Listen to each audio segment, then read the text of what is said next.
Lepo pozdravljeni na dogodku v bistvu Društva Pogovorov, Društva slovenskih književnih prevajalcev, ki že tradicionalno nekako sodeluje med dogodki oziroma v okviru sejma akademske knjige Liber Ak.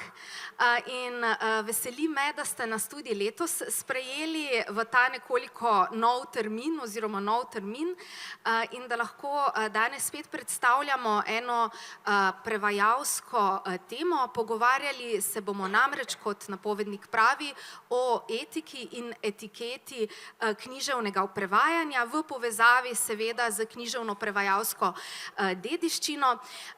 Z mano na odru so zelo zanimivi gosti, pa če začnem z moje leve, Ana Geršak, literarna kritičarka, urednica, tudi prevajalka, kdaj pa kdaj, doktor Andrej Blatnik, pisatelj, raziskovalec knjig, premišljevalec, skratka avtor številnih strokovnih in znanstvenih člankov in popotnik, mi pravi Seta, in v bistvu sem začela na svoji desni, ne na levi, skratka, tako. In zdaj na moji levi pa doktor Seta Knop, znana kot sodelavka oddelka za primerjalno književnost in literarno teorijo, drugače pa uveljavljena prevajalka in prav tako premišljevalka, predvsem tudi te teme, o kateri se bomo danes pogovarjali, namreč Seta je že kar marsikaj na to temo povedala v raznoraznih okvirih, pa bom kar začela, Seta, če lahko s tabo. Jaz predlagam, da se tikamo, ker se tudi sicer tikamo, tudi med prevajalci, bom rekla, je taka navada kot mogoče pri novinarjih, no, da smo nekako si bolj blizu, ne, in ko se pogovarjamo o prevajalskih problemih, bolj ognjevito mogoče. Skratka, Seta, rekla sem, da si že v različnih okvirih spregovorila o tej naši temi v povezavi s politično korektnostjo in tako imenovanim sensitivity reading. Namreč sodelovala si na prevodnem Prangerju, na edinem festivalu s prevodno tematiko, kjer si govorila o politični korektnosti in prevodih, potem si bila intervjuvana za Delo, vključena še v en drugi članek o občutljivostnem branju oziroma urejanju knjig. Pa me v bistvu zanima, ker vem, da si prebrala na to temo kar velik korpus besedil, kaj pravzaprav, pod kaj si predstavljamo lahko sensitivity reading, kaj to pomeni, je to nek nov pojem, je to nekaj, kar ima neko tradicijo?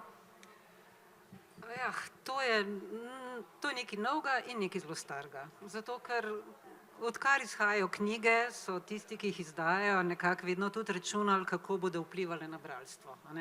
Zdaj sensitivity reading, temu rečemo občutljivo ali pa občutljivostno branje, kakor se pač oba izraza sta v rabi, se je zdaj dejansko razvil v eno branžo, ampak prej so pa to upravljali pravzaprav uredniki, čisto neformalno, ali pa pač tudi sami prevajalci, in v bistvu ima tudi en zelo širok pomen, pa tudi veliko ožji pomen. V širokem pomenu je to neko, sensitivity reader je nekdo, ki se spozna na temo, recimo, o kateri govori knjiga in ki ti lahko svetuje. Kaj pa vem, če bi jaz pisala o rudarjih, o knapovskem življenju v 19. stoletju nekje in bi imela zelo veliko enih specifičnih izrazov, bi se mogoče posvetovala o tem. Zdaj, danes je pa seveda to dobilo predvsem konotacijo v okviru tega gibanja woke, enega politično, recimo, bolj korektnega pisanja predvsem in potem seveda tudi prevajanja, mi bomo danes verjetno o prevajanju govorili, ne. Zdaj, tukaj pa stopamo seveda že na zelo kočljivo področje, ker woke, prebojenstvo, ni toliko daleč od ene budnosti, ne, prebojenstvo budnosti in tudi neke cenzure že, o čemer bomo verjetno tudi govorili. In tudi to, recimo ta beseda očistiti jezik, ne, nekih žaljivih izrazov ali pa potencialno žaljivih izrazov, kar je sploh nevarno, ker že vnaprej prejudiciraš, kaj bi utegnili koga užaliti, ne. Ta angleška beseda Expurgate, mislim, da je zelo blizu exercise men, ne? Izganjaš hudiča iz jezika in tukaj stopaš na zelo spolzka tla, no. Jaz sem bila sicer, naj še povem, na tej delavnici CEATL-a, krovnega združenja evropskih prevajalcev v Strasbourgu, in prav tam smo se zelo veliko pogovarjali o tem in tudi o različnih primerih iz prakse, ker zabiti se je, da kar se dogaja v tujini in pritiskov na prevajalce je že zelo veliko, da bo pač z enim zamikom prišlo tudi do nas, upajmo, da v ublaženi obliki. Je pa to zelo široko področje, skratka, o tem se da ogromno povedati, ampak bomo malo krožili, ne. Zdaj se bom pa kar obrnila na urednika. Oba urednika, torej Andrej in Ana, kaj za vaju to pomeni in kakšno vlogo pri tem v bistvu odigra neko uredniško delo, kot smo ga poznali doslej? A gre sploh za kakšno razliko, ne vem, v smislu uredniških vlog znotraj, ne vem, slovenskih založb, ali je to nekaj, kar se že itak počne? Prav, potem pa začnem jaz, name imajo prednost, hvala. Priznam, da ko sem prvič slišala za ta izraz, sem najprej pomislila na nekaj, kar so se s Tanjo pogovarjali danes zjutraj, in to je, da je to mogoče bullshit job. In se iskreno opravičujem že vnaprej vsem tistim, ker se popolnoma zavedam tega, da je to zelo enosmerno dojemanje tega pristopa. Absolutno verjamem, da ima tudi svoje koristi, ampak recimo, da je ta moja predpostavka izhajala predvsem iz predstave, da je sensitivity reader nekdo, ki je že itak tudi urednik besedila. Se pravi, tisti, ki preverja, kako določene zadeve ne izpadejo same po sebi, ker mogoče je to tista, kako naj rečem, siva cona tudi te woke ideologije, ali kako bi temu rekli, na nek način. Siva cona tega pa je, da je preveč zadev, preveč besed obravnavanih brez svojega konteksta.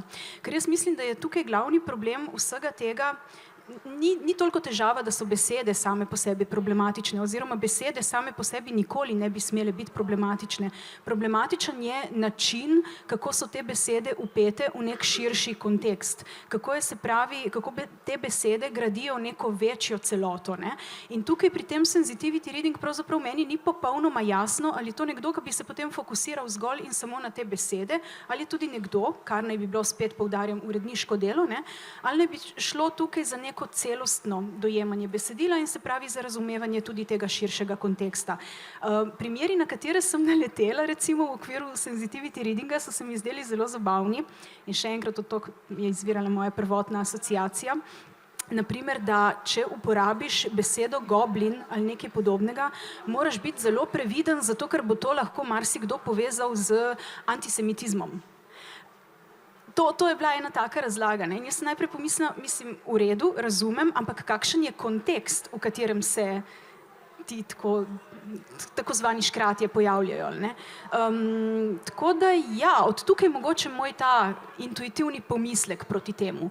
Si pa predstavljam, a ne, Seta, ki si ti rekla, da so to lahko tudi svetovalci, pravzaprav, recimo strokovnjaki za neko določeno področje ali pa za poznavanje zgodovine ali karkoli, tisto je nekaj popolnoma drugega, ne, potem. To so pa res konzultanti, pravzaprav, na katere se avtorica oziroma avtor obrne z namenom, da pridobi dodatne informacije.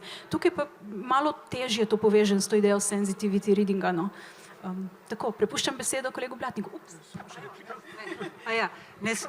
Samo da povem, da jaz sem pač tudi stališča sensitivity readerjev prebrala par člankov, a ne, in oni sebe tako pojmujejo pravzaprav, kot svetovalce na določenem področju. Ampak mi to drugače seveda uporabljamo. Ampak recimo glih, kaj pa vem, črnska kultura. Pa kako črnci svojo frizuro recimo rihtajo. Tak, zelo materialen drobec, recimo, take stvari tudi, skratka, niso toliko zvajali na to politično korektno funkcijo. Torej, ni dvoma, da je urednik v vsej zgodovini zmeri imel svetovalce, kot jih je Seta prej opredelila. Malce je narobe, ker ti svetovalci posegajo v kaj, kar ni ravno identitetno bistvo besedila, če rečemo temu, čemur si ti prej rekel kontekst. Da ne bom ponovil, kar sta kolegici že rekli in se s tem strinjamo. Pravi problemi se odpirajo potem, ko poskušamo zdaj dekontekstualizirati nekaj, kar je bilo nekje postavljeno. Recimo, do nas so prve informacije o tovrstnem branju prišle, če se ne motim, s popravki Toma Sawyerja in Huckleberryja Finna, torej tam, ko se je začela beseda nigger črtati in se zamenjati, ne vem, se je zamenjali to z African American, Američani ali kako, ne. Skratka, tukaj smo pa že malo v zgodbi o stalinskih retušah fotografij tistih partijskih kolegov, ki so s časoma sklenili z edine prave poti, ne. In to je malce kočljivo. Je pa seveda to še zlasti kočljivo zato, ker danes pravzaprav nimamo pravega, ne gledamo, v nekem smislu zdaj upam, da tle ni kakšnega specialista za antične vede, ampak jaz bi rekel, da smo v nekem smislu zelo antični, kot da preteklost in prihodnost ne obstajata, da prihodnost za nas ne obstaja, vidimo potem, da pravkar delamo veliko črto čez zeleni prehod in podobne stvari, ki bi morda lahko omogočile prihodnost, ne čisto sigurno. Tudi o preteklosti se delamo, kot da je ni ali pa kot da bi raje videli, da je ne bi bilo in v tem pogledu gre tudi za popravljanje starih besedil.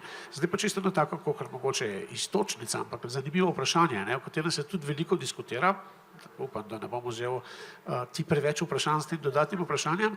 Zanimiva je ta ontološka razlika med izvirnikom in prevodom. Torej izvirnika razen pri delih za otroke in mladine, ki jih malo posodabljamo, da bi otroci in mladina to lažje razumeli, ne popravljamo. Prevod pa načeloma se aktualizira, še več, imamo, recimo, jaz kot urednik se vsakih 10 let posvetujem, ali je prevod Don Quixota še ustrezen, ali morda rabimo nov prevod in mi pravijo, ne, to, kar imamo, je v redu, mi pravijo hispanisti, če so hispanisti tukaj, mogoče že nekaj let nisem vprašal spremenili mnenje, ampak tle vidimo, čeprav je po avtorski zakonodaji prevajalec tudi avtor, pa tle nekako je ta njegovo moralno avtorstvo kar malo ogroženo, kakor da je zdaj nekako odslužil z nekim prevodom, ki je morda nekaj desetletij star. To so taka praktično uredniška vprašanja. Ja, prav to vprašanje ali pa zelo podobno sem želela zastaviti v nadaljevanju, ampak bi se na hitro vrnila vendarle še k temu občutljivostnemu urejanju oziroma branju knjig. Namreč zanima me pravzaprav, jaz sem se dostikrat spraševala, kaj je pravzaprav smisel tega. Mislim, zdi se mi, da so se očitno tudi bralci spremenili. Torej, kaj se je v resnici v tej relaciji med, ne vem, pisci, prevajalci, uredniki in bralci spremenilo, ker pač nekaj desetletij nazaj tega pojma nismo poznali, nismo o tem govorili. Govorili smo, mislim, da se tam nekje v 60-ih, 70-ih letih začelo govoriti recimo v povezavi s prevodom o etiki in prevodu. In zdaj, kakšna je recimo ta razlika med etiko in prevodom, če ostanemo pri prevodih, oziroma kaj se je zgodilo pravzaprav z bralci, mogoče Andrej, da... Ja, to imam jaz eno drzno tezo, ki pa sem jo že tokrat ponovil, da mogoče ni več tako zelo drzna. Jaz mislim, da trenutno je literatura v svetu, pa tudi v Sloveniji, v enem zelo paradoksalnem položaju. Namreč ne gre več toliko za to, kaj prezentira in ne gre več za to, kako prezentira, torej kako govori, ampak gre za to, kaj reprezentira, torej koga predstavlja. In nenadoma je postalo važneje, ali so prav zastopane ženske, geji, lezbike, transseksualci in tako dalje. Ni pa več tega vprašanja, kako je tisto, kar je zapisano, pač napisano. To je nekaj, kar sicer ni neznano, mislim, če pogledamo glavne knjige, ki gledajo razvoj kanona, je o tem zelo veliko govora. Zelo veliko se govori, Harold Bloom, znani ameriški konzervativec, je rekel, da ni enakih kriterijev za politične volilne liste, pa za književnostni kanon, ampak zdi se, da danes je ta želja po reprezentaciji tako zelo močna, da v enem tekstu sem rekel, da Susan Sontag je enkrat napisala knjigo proti interpretaciji, danes bi morali imeti knjigo proti reprezentaciji. Na nek način to seveda bistveno spreminja branje literature in ji, to zdaj malce bojevito rečem, ji jemlje avtonomijo. Jaz bi samo dodala, da kar se meni zdi zelo nevarno, je to, da pač mi jemljemo kulturo, literaturo, zdaj govorimo o literaturi, iz enega zgodovinskega konteksta, v katerem je nastala. Pač Ana je že prej omenila kontekst. In mi smo vsi otroci svojega časa, nekje. A ne? In izhajamo iz enih predpostavk našega časa. In zdaj je zelo nevaren, če mi ta dela polikamo in, ne vem, omilimo neke izraze, ki se nam zdijo slabšalni, ali so pa mogoče slabšalni samo v enem okolju, pa v našem sploh niso, o tem lahko tudi kaj spregovorimo, a ne. Zelo nevaren je, da na ta način pač izbrišemo celo to dimenzijo in tudi izbrišemo eno napetost, ki je v besedah, eno raznolikost, ki je v besedah in na en način absolutno je to kontra temu poglobljenemu branju, ki naj bi bilo neko branje, ki te usposablja za kritično mišljenje, analitično, da se ti lahko vživiš v različne ljudi, da razviješ empatijo, da vidiš različne zorne kote in tako naprej. Tako da na en način se mi zdi to tudi licemerno in recimo beseda, ki smo prej omenili, N-word, ta zelo nevarna N-word, se pravi, a ne, nigger, pač to je v tem kontekstu Amerike, sužnjelastniške, kolonizatorske in celega črnskega gibanja in pol naprej, ta beseda je pač tam negativna. Zdaj za nas beseda črnc, po mojem pojmovanju, ni negativna. Črnc je black zame in je zame to recimo na isti ravni kot belc. Ampak črnc se tudi pri nam že preganja iz prevodov. Pač to je dejansko en primer pri nam iz uredniškega posega. Šlo je za en prevod iz ruščine, kjer je bil pač neger in je prevajalka to hotela prevesti kot črnc in je urednica rekla, da to pač potem ne bo izšlo, ker ona noče slabšalnih besed. Se pravi, zanje je bila črnc slabšalna beseda. In je predlagala zelo nenavadno izbiro visokorasel moški, kar je zelo neverjetno, glede na to, črnci niso samo nube, ampak tudi pigmejci ali pa kaj takega. V glavnem potem so pristali pri temnopoltem moškem. Ampak to je eno veliko osiromašenje jezika. Ker kaj pa črnuhar, zamorkla, zamorc, mislim, saj imamo celo eno paleto izrazov, ki izražajo različne konotacije pač tega pojma. Tako da meni se zdi, da se pač, da prihaja do velikega siromašenja jezika s tem likanjem, no, vseh robov, pa tudi nasplošno do enega siromašenja mentalnega sveta, ker to je neverjeten česa, mislim, jaz predolgo govorim, ne.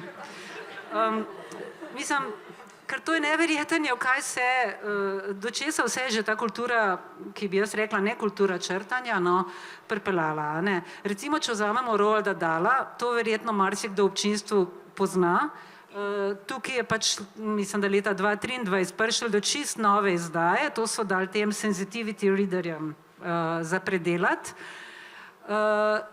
Popravkov je bilo ogromen, noben pisatelj se seveda tega ni hotel lotiti, ker noben si ne bi umazal rok s tem. Popravkov je bilo pa ogromen in bili so tako obskurni že, da nisi mogel reči white with horror, da je prebledel od groze, ker je pač white, ampak si rekel agog with horror, se pravi, da ga je prevzela, navdala grozo, ali pa nisi mogel reči, da je nekdo rekel neki darkly, temačno, ampak mysteriously, ali pa da je skakal okrog kot derviš, ker lahko bi derviše užalil, ampak je skakal okrog kot žaba. Nisi smel omeniti, da je nekdo fat, debel, nisi smel omeniti smrtonosnega orožja, nisi smel omeniti, da je nekdo bil sirota, se pravi, da je rasel v deprivilegiranem okolju. Skratka, vse to se je črtalo in brisalo, kot da je vse na tem svetu, kot bi rekel Kandid, v najlepšem redu in da živimo v najboljšem od vseh svetov. In to imamo ene, ne vem, v kakšne ljudi pol vzgajamo tudi, a ne, bralce tega. Saj ne živimo v takšnem svetu. Ob vsem tem črtanju teh besed sovražnega govora še nikoli ni bilo toliko. Ob tem, da ne smemo smrtonosnega orožja omenjati, oboroževanja še nikoli ni bilo toliko. In v tem smislu se mi pač zdi nekje nevarno in tudi naduto. Se pravi, v preteklosti so govorili narobe, slabo, slabšalno, so bili žaljivi do tega, do onega. Odkot pa nam ta vera, da mi pa danes delamo prav? in da mi pa točno vemo, kako je pravilno in bomo to zdaj popravili enkrat za vselej. Tudi to mislim, da moramo biti malo bolj skromni do jezika, ampak s tem mislim tudi spoštljivi do jezika, do tega, kaj je nek avtor povedal, kako je povedal in do konteksta, pač iz katerega je izhajal. Se jaz v bistvu tukaj kaj dosti ne bi imela za dodati. Nekako, ko sem vaju poslušala, sem si predstavljala, da sta tukaj izraženi dve ideji, ki se prepletata, nista pa popolnoma isto, se mi zdi. Na eni strani je reprezentacija, na drugi strani to, kar si ti zdaj razlagala, Seta, se mi zdi bolj podobno reviziji. Ne? In revizija je res tisto, ki je verjetno bolj problematično od reprezentacije. Ker reprezentacija na nek način, pa oprosti, Andrej, mogoče sem jaz narobe razumela, ne?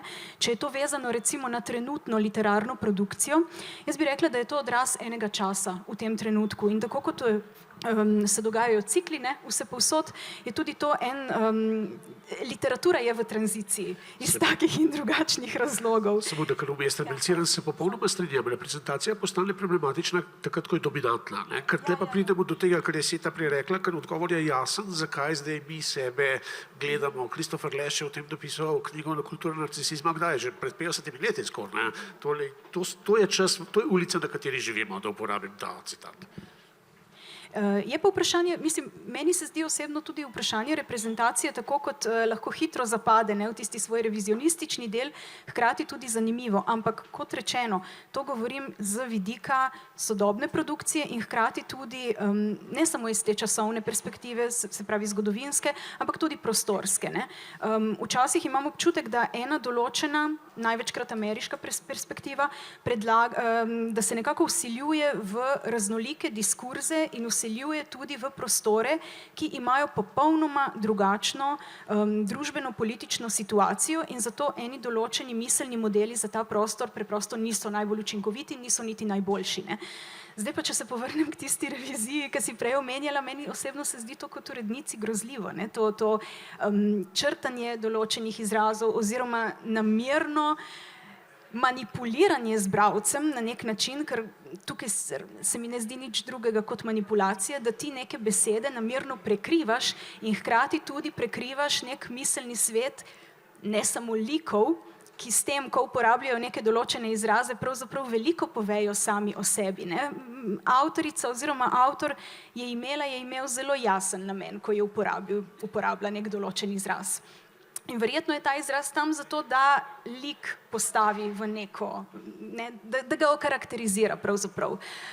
Hkrati je pa to tudi en zanimiv podatek o avtorjevem miselnem svetu ali o avtoričinem. Ne. Na kakšen način so ti ljudje v nekem določenem času razmišljali in ne vidim razlogov, zakaj bi se moralo to potem prikrivati. Roald Dahl je bil zelo problematična osebnost, ki je fantastično pisal. Dajmo se sprijazniti s tem. Včasih ambivalenca je edini način, kako lahko preživimo v tem svetu. Priznavanje ambivalence ali karkoli. A bi še kdo kaj dodal? Jaz bi samo še to rekla, zakaj se mi zdi to nevaren. Zato, ker ne vem, kje se to lahko zaustavi.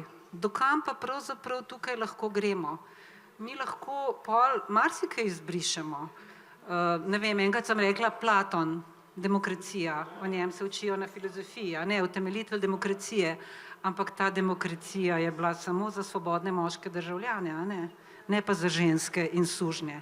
A ga bomo črtali iz učnih programov. Kant, zdaj je bila koliko, 200-letnica rojstva, se pravi, ideja univerzalnega miru, pacifizem in tako naprej, ampak črnci so bili pač za nižja rasa, a ne? Spet pač je bil otrok in ujetnik svojega časa. In spet, a ga bomo črtali? A bomo črtali pravljice? Pravljice lahko vse črtamo. Trnulčico ta prvo. A je rekla ja? Ni. Definitivno ni rekla ja.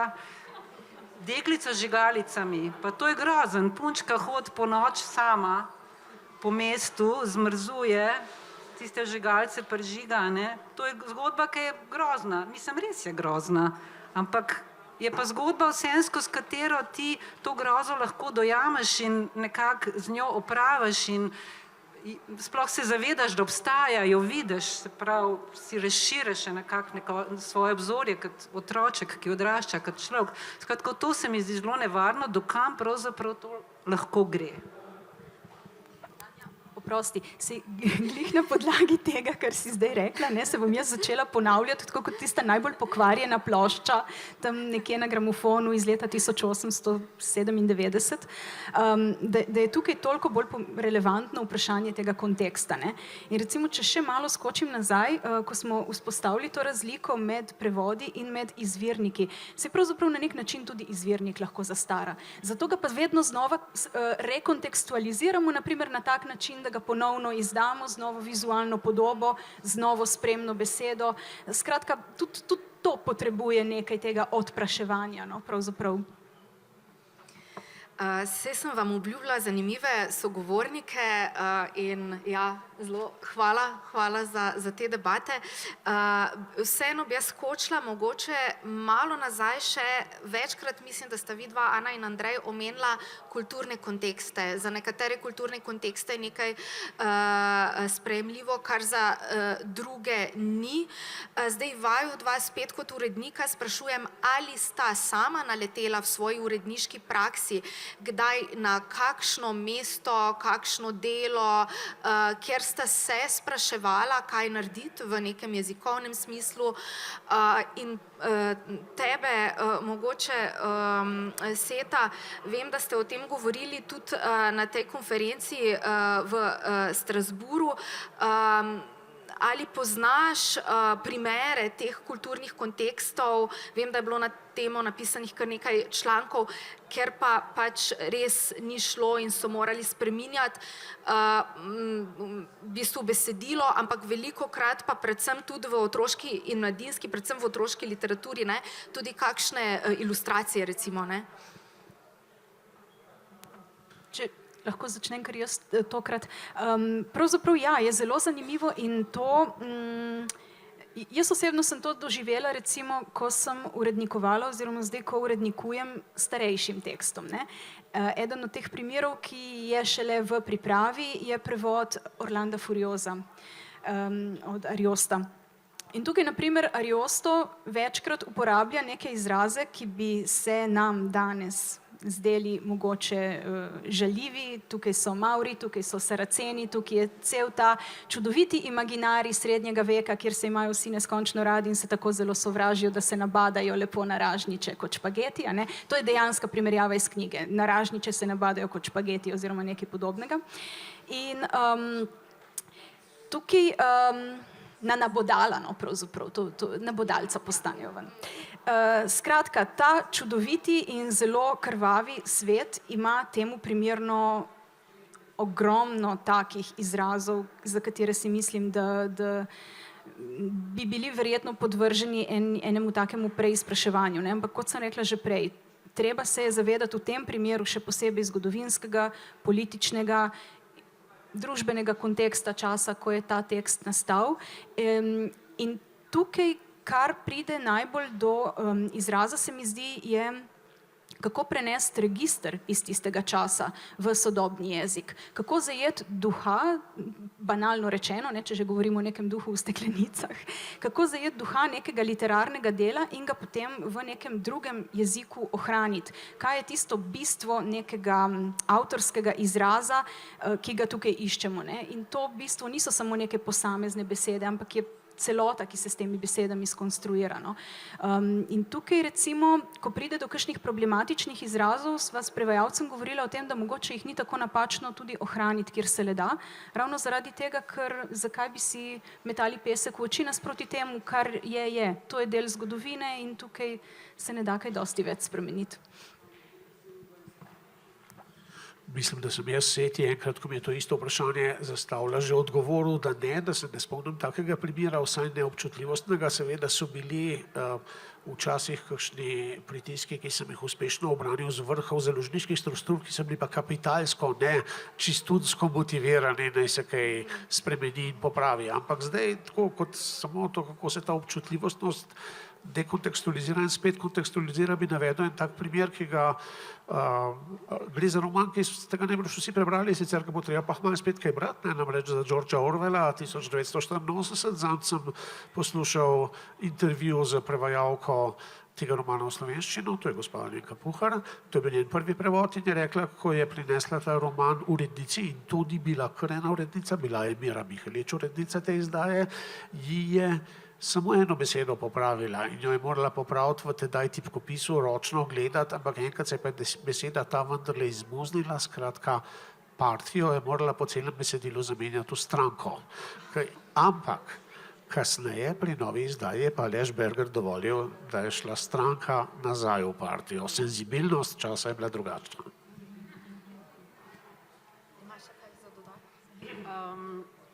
Ne vem, jaz bi sam povedala, no, glih, ko smo bili tam v Strasbourgu, ne, da se je izkazalo, pač razne težave so imeli že prevajalci, kaj pa vem, ena je nekje pisala, da so črnci zelo hitro tekli, pa je morala to dati ven, ker bi to lahko izpadlo, da so bili agresivni.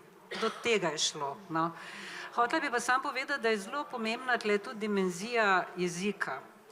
Recimo, pri prevajanju slovenščina je zelo spolno zaznamovan jezik, a ne? Veliko bolj kot angleščina. Recimo, mi imamo ženske oblike za vse, ti si rekla doktor Seta Knop, pa sem doktorica, si se takoj zapletla, za začetku že. Skratka, imamo ženske oblike za vse, imamo v glagolu mi tudi seveda izrazimo v pridevniku povsod in je naš jezik veliko težji pravzaprav prilagajati tem nekim spolno nevtralnim oblikam izražanja. Recimo, če vzamemo roman, ki je bil nagrajen za Sovretovo nagrado, Dekle, ženska, Bernardin Evaristo, Dekle, ženska, pri nam slovenščini je pol drugi, podčrtaj, druga. Angleščina nima težav, a ne? Girl, woman, other. In je to. Potem, recimo, pri nam se zdaj opušča, da bi, kadar govoriš o eni ženski, ta svojilna oblika, kakor ova, čeprav meni, da sploh ni svojilna, itak, ne, se pravi, naš rekel Knopova je napisala, ne, ampak boš rekel Knop je napisala. Recimo mene, moram reči, ker sem še malo starejša generacija, mene to moti. Jaz rečem vsaj S Knop ali pa Seta Knop, ampak jaz sem že iz glagola napisala, da je ženska. Ne? Mi tega ne moramo skriti. So drugi jeziki, ki so veliko bolj fleksibilni. Ali pa turščina, sploh nima osebnih zaimkov. On, ona, sploh jih ne poznajo. Moraš ponoviti ime ali pa reči ženska. Pa ni nič manjši patriarhat v Turčiji, zato bi jaz rekla. Potem, kakšni jeziki, ne vem, fino je najti variante, ki so v samih jezikih in to je seveda en dolg proces in se ne da narediti čez noč in sploh ne na ukaz. Ampak vem, da Španci imajo todos, moški, pa todas, ženske za množina in so si lahko todes izmislili. Ali pa il, el, v francoščini jel. Tako da so kakšne variante, ampak dejansko je fino, da pridajo, da rečem, iz drobovja jezika, no? Ne pa iz enega govorniškega pulta. Ja, prav ta primer z izpeljavami iz ženskih priimkov, ne, to je tudi na zadnje, okrog 8. marca, se prav spomnim, spet enkrat zaokrožilo. Skratka, to je en primer, ki po eni strani očitno najbolj iritira kakšne recimo bralke in tudi urednice, ampak ja, hkrati pa je kar veliko glasov tudi, ki zagovarjajo v bistvu tvoje stališče. Ja, zdaj pa, ker imamo res toliko časa, kolikor ga imamo, slabo urco, bi se dotaknila še tega zelo pomembnega vprašanja, ki ga je odprl na začetku Andrej. Skratka, popravljanje, revidiranje prevodov. Zakaj se torej lotimo popravljanja ravno prevodov, ko vemo, da gre prav tako za besedila, ki jih ščiti zakon o avtorskih in sorodnih pravicah, torej prevajalci imajo tako materialne kot moralne pravice. Zakaj raje štrikamo po prevodih kot pač po izvirnikih? Pa ne, v bistvu se mi zdi, da primer, ki si ga dal ti prej, Andrej, je pravzaprav zelo dober primer zaradi tega, ker pokaže tudi, da se dojemanje ene določene besede skozi čas in družbo spreminja, ne, pa smo spet tam. In to ni nezanemarljivo. To je pač spet tisti pečat časa, določena beseda, ki mogoče v nekem trenutku ni imela negativnih konotacij, potem zaradi takih in drugačnih okoliščin pridobi negativne konotacije v pač jeziku, v katerega je bila prevedena, hkrati pa je v izvirnem kontekstu relativno nevtralna. V tem primeru se mi zdi en tak pregled oziroma neka presoja in iskanje neke ustreznejše besede smiselna, ne? Zato, ker če potem ta prevod prebere nek bralec z poznavanjem sodobnega pomena oziroma sodobnih konotacij, ki jih ima ta beseda, to lahko dejansko privede do nerazumevanja tega literarnega dela, se mi zdi. Tako da v tem smislu se mi zdi nek premislek smiselen. Revizija pa pač, nekaj smo že prej omenili, to pa ne. No, jaz bi sam rekla, da sta tle dve stvari. Jaz ne vidim nič spornega v tem tudi, da se novi prevodi delajo in se bojo vedno delali, seveda. Potem tudi kdaj, če gledamo zelo stare prevode, so bili kdaj celo prek drugih jezikov narejeni, preko Vinka, ne, ki je bilo, pri nam je bilo zelo veliko prek nemščine. Potem niso imeli še toliko ene literature, ne vem, enega kritičnega aparata, ki ga imamo danes in je to popolnoma legitimno. Zdaj sem videla recimo, da imamo tretji prevod že Besov od Dostojevskega po Vladimirju Levstiku in Modru še Krašovca in se mi zdi zanimiv in sigurno, da vsak tak prevod nosi sledove časa. Kar pa je problematično, pa mislim, da si mogoče to ti tudi imela v mislih, da se kdaj stari prevodi kukar objavljajo, ampak da grejo samo uredniki majčkan kukar čez, pa jih kaj popravljajo, pa niti ne vemo pravzaprav, kaj popravljalo in kje. Tukaj pa je eno sivo polje tudi, ne? Ja, jaz sem v bistvu tudi na to situacijo, skratka, hvala sicer za odgovore in se mi zdi to druga plat, ampak zelo pomembno se mi pa zdi to tudi izpostaviti, da me velikokrat osebno pač daje občutek, da gre za neko ekonomsko odločitev. Da pač raje, mislim, meni se zdi seveda novi prevodi, tudi sočasni, če bi imeli zdaj večji verjetno knjižni trg, ne, da bi nastajali sočasni različni prevodi, ne, recimo nekih istih del, bi se mi zdelo zanimivo, ne? Ampak gre prav za to vprašanje popravljati prevode prevajalcev, recimo, no, ki tudi niso več mogoče med nami, in do kakšne mere so in kakšni popravki so sprejemljivi in ali bi se, to sem pa jaz tudi že večkrat pomislila na to, ker ne obstaja dejansko noben protokol teh popravkov, ki se v bistvu integrirajo, ne, da bi se v resnici moral voditi nek zapisnik o tem, ne, če se res veliko popravlja, ker se pravim, jaz mislim, da velikokrat za takimi premisleki, ne, stoji neka ekonomska logika, ne. Tukaj se že absolutno sploh ne motiš, ne. Je pa vsako popravljanje problematično. Na stopnicah mislim, da ni več Đurđesto Soglavec, prevajalke romana, o katerem sem danes govoril na tiskovni konferenci, in tam je avtor, ki ga osebno poznam, naredil neko faktično napako. Citiral je v romanu pač nekaj je narobe citiral eno glasbeno skupino, kot da bi je izvajala, ena druga skupina je izvajala to pesem. Jaz sem ga opozoril, on je rekel, ja, veš, zdaj imamo že 30 izdaj tega romana v 20 jezikih, če spremen, seveda nisem spremenil, ne. Druga zgodba in tako mislim, da je treba spoštovati tudi napake tistih, ki jih ne morejo več sami popraviti, ne. Urednik je zmeraj samo smetovalec prevajalcev. Urednik ne more reči, lahko reče, tako kot smo slišali prej, ne bom izdala tega prevoda, če te besede ne spremeniš, ne. Ne more pa reči, to bom jaz zdaj popravil, ne. Ker ta odgovornost je seveda prevajalčeva, prevajalec je avtor prevoda, tudi po slovenski zakonodaji. Ne. Je pa to, kar si omenila, zelo res. Ne.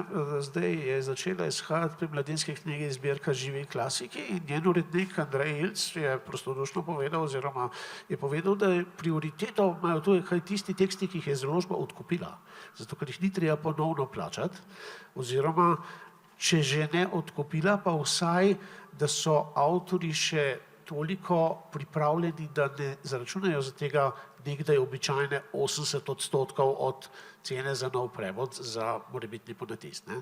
In to je nekaj, kar seveda, čemu se ne moremo se delati, se to pa ni resen problem, ker seveda, kot profesor založništva lahko rečem, je problem, zato ker morajo knjige na koncu priti ven iz neko določeno pozitivno ničlo in če ali dosegaš na ta način, zdaj cinik bi rekel, drugače bomo dosegali pa strojnim prevajanjem. In občasno, ko berem nekatere slovenske prevode, se mi zdi, da ta inštrument je že uporabljan pri njih. Ali so pa prevajalci res tako zelo hitri, da knjige so videti, da jih bi morda stroj prevedel celo bolje kot ta brzeči prevod.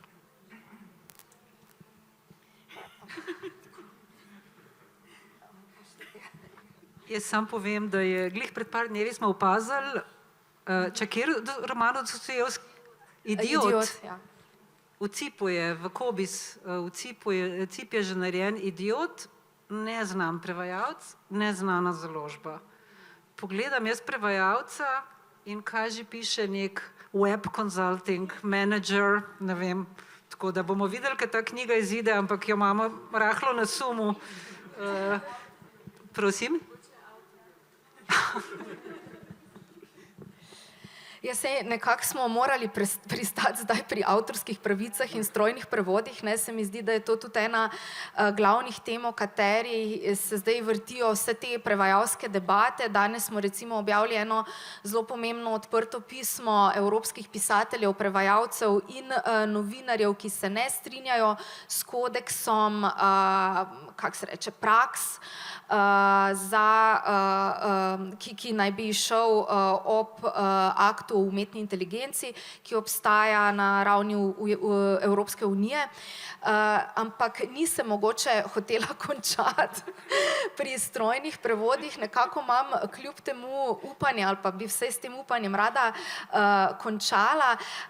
Zanima me predvsem tudi čist konkretno, no, pri teh, če ostanemo pri popravkih, do kakšne mere pa je vendarle dopustno, recimo, da se pregleda nek star prevod, ker ne moremo pa hkrati reči, da so pa zdaj vsi stari prevodi za odmet in nekateri, po mojem mnenju, tudi recimo v kakšnih klasičnih zbirkah pri beletrini čisto dobro funkcionirajo in ni nujno narediti novega prevoda, no?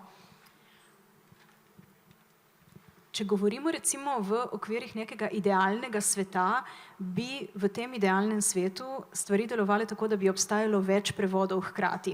Da bi se po eni strani ponatisnili ti prevodi, ki že obstajajo, hkrati bi se pa naročilo nove prevode istega dela. V bistvu rabimo čim več prevodov istih del, ne glede na to, kako nekonstruktivno se to sliši mogoče, ampak mene je zmeraj fasciniralo, ko sem recimo hodila v knjigarne v Parizu in naletela na 5 različnih prevodov, ko smo že pri ruskih avtorjih, pa ostanimo pri Dostojevskem, ne, 5 različnih prevodov Idiota, ali pa ne vem, 5 različnih prevodov kakšnega Gogolja ali kaj podobnega. In zdi se mi, da je to čudovito, zaradi tega, ker vsak prevod je ravno toliko drugačen, je ravno toliko avtorsko delo, da se potem lahko bralstvo samo odloča, ne? Kaj komu bolj ustreza, kakšen pristop komu bolj ustreza. Ne vem, nekdo se bo odločil mogoče za prevod, ki je faktično, ki stremi recimo malo bolj temu, ne? Faktični obliki prevajanja, kdo drug se bo odločil za prevod, ki je mogoče teži malo večji poetičnosti jezika, kakorkoli. Vse te stvari morajo soobstajati, ker v preseku vsega tega se potem še bolj približaš, ne, tistemu nedosegljivemu izvirniku, ki je kako že zmeraj malo manj in hkrati zmeraj malo več, ne. Jaz bi sam pripomnila, to je pač idealni svet, ampak to, o čemer ti govoriš, je pa kot nekaj, čemur se reče osvežitev prevoda. A ne? In zdaj, kdo izvaja to osvežitev in kako je to razvidno, v čem je ta osvežitev, v tem je problem, ne? Tudi jaz ne vem, a si ti imel, Andrej, kdaj tak primer? Jaz ne vem. Ne vem, če je kdo, Đuđa je tle, ali ti si kaj prevajala, da je spet Andriča recimo, a ne, pa je že star prevod, ampak to je pač čist nov prevod, a ne, in tukaj najbolj zase narediš, da sploh ne pogledaš starega prevoda, si predstavljam, ampak delaš po svoje, a ne. Ampak to pa je drug problem in tukaj jaz nimam odgovora na to, tudi ne vem točno, kako to poteka, priznam.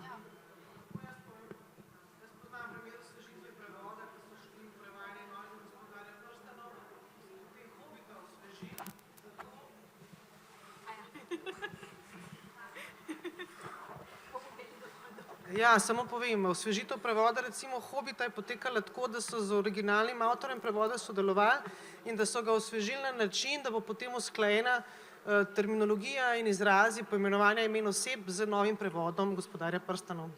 Recimo to je bilo. Ampak je bilo sodelovanje. Ja, vse v sodelovanju z originalnim prevajalcem pa z novim prevajalcem. Andrej? No, potem pa mogoče še en zaključni optimistični stavek na temo prevajalske dediščine. Ali bo prevajalska dediščina izginila ali ne, ali se lahko nadejamo vseeno nekih bolj, mislim, ne bolj optimističnih, ampak optimističnih časov za književno prevajanje? Jaz kot knjižni skeptik moram reči, da me nekatere reakcije na prevode zelo veselijo in to je takrat, ko se bralci razbesnijo, da ta prevod pa ni dober. Imamo znani spopad prevajalcev Harryja Potterja, mislim, da zanj veste, to je tudi zaradi osebnostnih posebnosti, če si lahko dovolim nekaj politično nekorektnega, obeh prevajalcev spektakularen boj, ampak tudi sami imam eno tako zanimivo, da bomo malo, se ne bomo delali, da ne bo izgledalo, da se delamo norca iz drugih iz sebe, pa ne. Tudi sam imam zelo zanimivo izkušnjo. Enemu od teh dveh prevajalcev, nekateri veste, kjeremu sem dal za prevajati nek roman za moderne klasike, to je bil Raymond Chandler, ki je bil preveden na zelo drugačen način, kot je Chandler napisan v originalu in tudi to, jaz sem užival v tem prevodu, sem si pa mislil, no, staroverci bojo pa rekli, da to pa ni čisto ustrezno in to, da je bil zelo velik odziv na ta prevod, mi je pokazalo, da je bralni doživljaj še nekaj pomembnega in da bralcev ni tako malo, kot kažejo prodajne številke. Glede na to, da se itak ves čas, ko gre za vprašanje prevoda, bijemo okrog besed, a ni to nekaj najlepšega, da se lahko bijemo zgolj in samo okrog besed in ne glede okrog česarkoli drugega. To je že dovolj za optimizem. No, jaz bi mogoče še dodala, da je bilo glede prihodnosti prevajanja tudi, ne? Da je bilo tudi kar nekaj raziskav že izvedenih, tudi ti, Tanja, si poslušala, ko je bila konferenca Ceatla tukaj v Sloveniji. Recimo Francozi, ki imajo precej večji jezikovni model, kot pa mi Slovenci, so naredili eno raziskavo, bom malo popreproščeno povedala, ampak so dali recimo 5 prevajalcem tekst, ki ga je že prevedla umetna inteligenca, 5 pa pač izvirnik, še ne preveden. In potem so primerjali te izsledke in so videli, da teh 5, ki je že dobil ta tekst vnaprej in so bili nekje post-editorji, tako rekoč, so dejansko dostikrat sprejeli pač to možnost, ki mi jo je ponudila umetna inteligenca, ker je bila čisto v redu, mislim, good enough, je bila čisto sprejemljiva, nič ni bilo narobe z njo. Drugih 5, ki pa niso imeli tega predložka že umetno prevedenega, je pa to neko recimo kočljivo mesto, je pa vsak ga na svoj način prevedel. In dejansko potem vidiš, da pride z umetno inteligenco do popreproščanja, do nekih standardiziranih pač rešitev in da je tukaj ena bistvena razlika, a je neki good enough ali je the best possible, za kar si prizadevajo prevajalci. In tudi to mi je bilo zanimivo, recimo je rekla, da ko nekaj prevajaš, ti najprej pač prebereš ta tekst in stopiš v en intimen stik s tekstom, z njegovim ritmom, a ne, s tem besedilom, ne samo z vsebino, ampak pač dejansko z enim ritmom besedila, ne glede na to, gre za prozo ali za poezijo.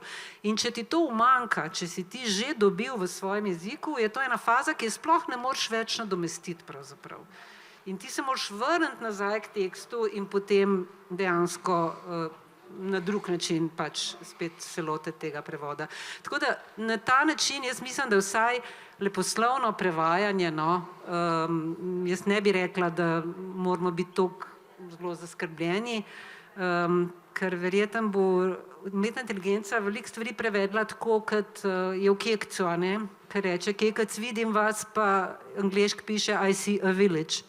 Tako da verjetno bo takih primerov še veliko, upam vsaj, no, ker so tudi, tlej spet konteksta, ne, tlej geslo nas prevajalcev je stri kontekst, ne, crack the context, ne, in če smem povedati, marsikdaj je kaj preveden čist narobe, če gledamo mi stališča ene traduktološke stroke, a ne.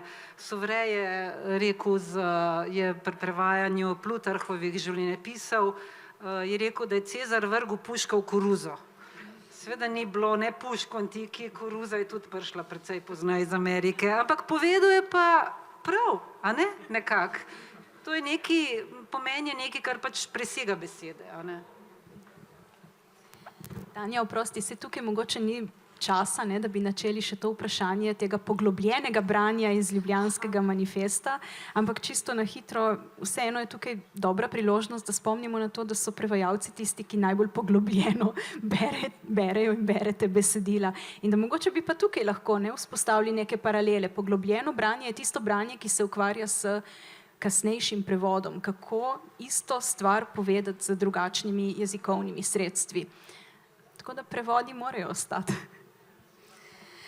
Hvala, Ana, da si omenila tudi manifest. Jaz sem ga v teh svojih iztočnicah tudi, ker smo se toliko zaklepetali, sem malo pozabila na njega. Gre za Ljubljanski manifest, ki se je sprejemal v okviru Frankfurtskega knjižnega sejma, ko je bila Slovenija častna gostja, in govori praktično o pomenu poglobljenega branja, torej analitičnega in kritičnega branja, ki se tudi seveda zdaj v tej dobi umetne inteligence in nekih skrajšanih informacij in bližnjic izgublja, ampak jaz mislim, da si prav povedala, prevajalci že od nekdaj veljajo za najbolj poglobljene bralce, tako da upam, da bo tako ostalo, in lepa hvala tudi za te optimistične zaključne misli in hvala za ta prostor in vsem, ki ste v takšnem številu prišli na to debato, na ta pogovor.